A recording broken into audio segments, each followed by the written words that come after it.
c'est un réel plaisir de vous retrouver pour notre dernier thème de la série, les 12 personnages bibliques dont les voix sont à écouter. Aujourd'hui, nous allons voir la voix de Doeg, d'Absalom et de Jonadab qu'il faut éviter. Nous vous invitons à suivre avec nous. Nous espérons que jusque-là, le thème vous fait du bien. Soyez bénis.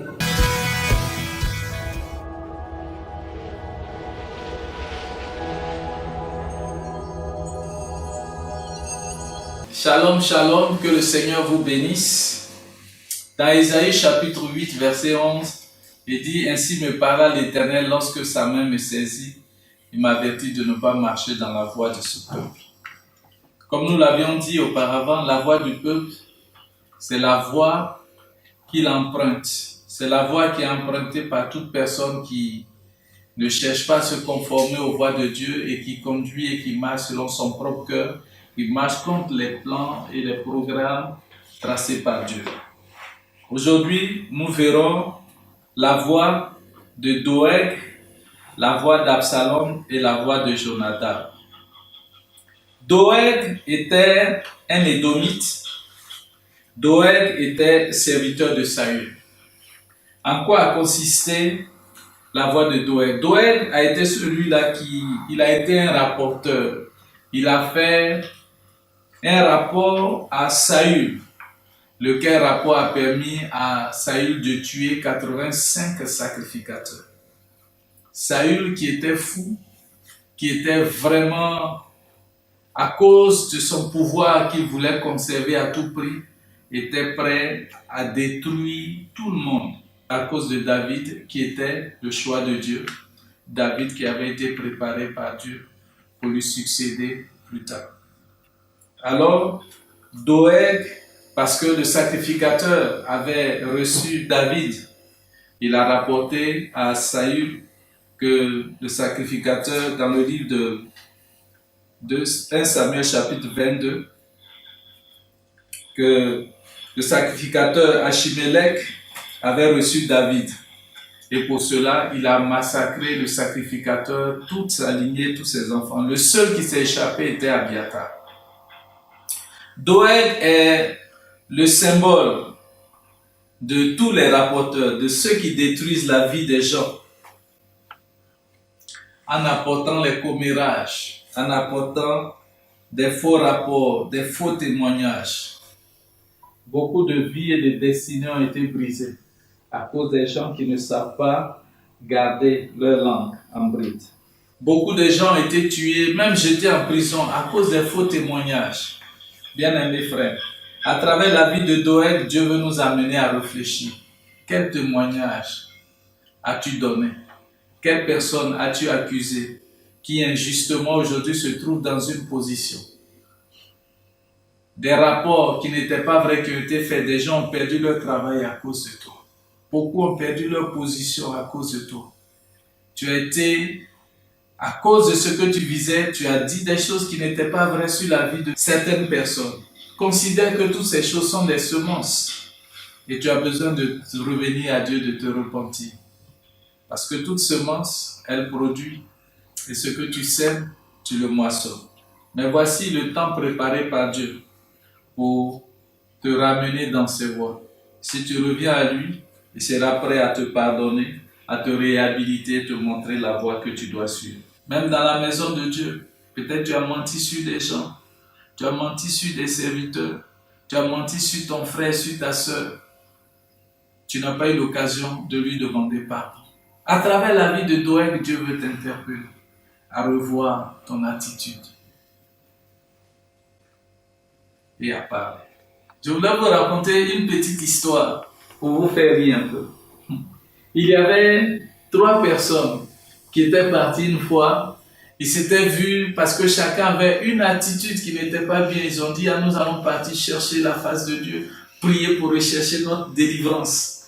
Et alors, chacun a dit, mais dis le problème que tu as pour qu'on puisse voir. Le premier en se confessant, il a dit, ah moi, quand on va compter l'argent de l'église, je suis là, moi je vole toujours dedans. Alors dit, ah c'est vrai, hein, mais moi, toutes les filles qui viennent à l'église là, en tout cas, je sors avec elles. Et puis le troisième, maintenant lui dit, ah, il a commencé à pleurer. Ces autres ont dit, mais il y a quoi? Qu'est-ce qui se passe? pourquoi tu pleures? Il dit non, moi j'ai un problème. C'est que je garde jamais de secret. Tout ce qu'on me dit là, je vais dire ça. Les deux autres ont commencé à pleurer. Ils savaient que tout ce qu'ils avaient confessé allait être dehors. C'est le type de personnage de Doeg. Et je pense qu'il y a beaucoup de personnes qui aiment ça, qui aiment parler, qui ne savent pas garder le secret. À travers ce petit message, Dieu veut t'amener à revoir ta vie. En dévoilant beaucoup de secrets, tu as amené d'autres personnes qui peuvent se faire du mal. Dieu veut t'appeler à aider. Quand tu as confié, quelqu'un est venu te confier son secret, que ce soit une confession pour que tu l'aides, ça ne doit pas passer dans tes prédications, dans tes messages ou bien dans tes discussions avec les autres. Que Dieu nous aide à vraiment nous remettre en règle. Beaucoup de personnes dont la vie a été détruite simplement parce que nous avons manqué de garder notre langue en bride. Que Dieu nous aide. La deuxième voie, c'est la voie d'Absalom. Dans 2 Samuel chapitre 15. Absalom était le fils de David. C'était un très beau garçon. Mais joli de visage, mais très laid de cœur, parce qu'il était rancunier. Il avait la vengeance dans son cœur. Beaucoup d'aigreur. Il était prêt à se venger et à arracher la royauté à son père. Et il a été un meurtrier. Il a été un conspirateur. Absalom est le type de ceux qui pardonnent difficilement. C'est un peu la nature du Mombavais. Il est toujours prêt à revenir sur, comme diraient certains, le lieu du crime. Il a un venin très mortel. Il est très dangereux. Ils sont arrogants, insatisfaits, insatiables. Parfois, ils s'en foutent des autorités et ils tracent leur propre voie ou chemin pour arriver au sommet. Et la voie d'Absalom, c'est ceux qui sont prêts à tirer profit des faiblesses de leurs responsables, de leurs leaders, pour se positionner ou pour les enfoncer. Si ces choses rimaient avec certaines attitudes que tu as, Dieu veut te rappeler alors pour que tu reviennes dans ses voies. Ce qu'il a déclaré sur ta vie, il accomplira. Tu n'as pas besoin d'utiliser des chemins tortueux. Alors, bien-aimés frères et sœurs, Dieu veut nous enseigner à travers la vie d'Absalom pour que nous soyons des serviteurs et des servantes à la gloire de son Seigneur. Et enfin, nous allons terminer par la voix de Jonadab. Jonadab était le fils, était même le cousin d'Adonijah. Jonadab était le fils du frère de David. Voici, il a donné des conseils et lesquels conseils ont amené le fils de David à mettre une stratégie en place, une stratégie qui lui avait été donnée par Jonadab. Et comment il a abusé de sa sœur, de sa demi-sœur.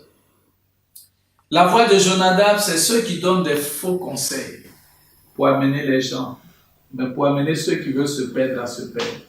C'est ceux qui donnent des orientations qui ne vont pas servir, mais qui vont les amener à la perdition ou à la destruction.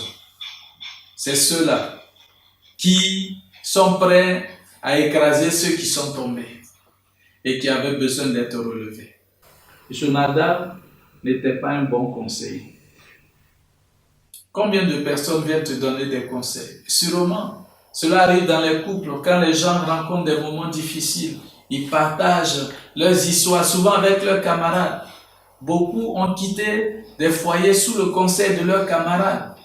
Quelqu'un racontait une histoire où, pendant que la dame expliquait à sa camarade comment son mari se comportait, elle a dit non, ce monsieur, tu ne dois pas vivre avec lui, tu dois le quitter. Et quand elle l'a quitté, elle a divorcé d'avec lui. C'est cette même dame-là qui a pris son mari après. Bien-aimés frères, peut-être c'est des choses qui peuvent paraître utopiques, mais c'est des réalités qui sont survenues dans la vie de d'autres personnes. Mais Dieu veut que tu sois une personne sur qui il peut compter pour relever ceux qui sont tombés. une boussole pour orienter ceux qui s'égarent. Voici la voie à laquelle il t'appelle. Il dit, large et spacieux est le chemin qui mène à la perdition, mais étroit est le chemin qui mène à la vie éternelle. Quand l'Éternel me saisit, il m'avertit de ne pas marcher dans la voie de ce peuple. Marche dans la voie que Dieu a tracée pour toi.